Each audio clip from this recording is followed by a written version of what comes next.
તમે સાચે જ ભગત માણસ છો નરસિંહભાઈ.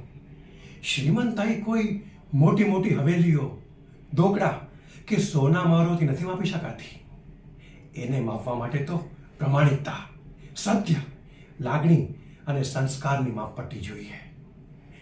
હું જૂનાગઢના ઘણા નાગરોને ત્યાં છોકરાઓની તપાસ કરતો કરતો આ તમારી ડેલી આવ્યો છું.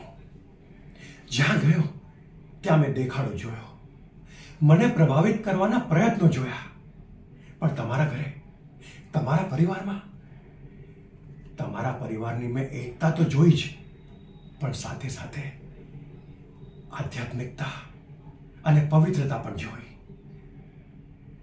નરસિંહભાઈ, આટલા વર્ષોમાં મને આવો અલગ પ્રકારનો અનુભવ ક્યારેય નથી થયો.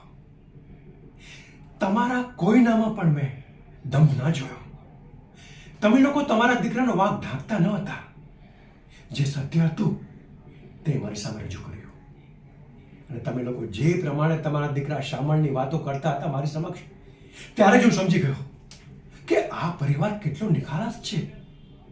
તમારામાં કોઈ સ્વાર્થ ન હતો કે હું તમારા દીકરાનું સગપણ કરી જ નાખું.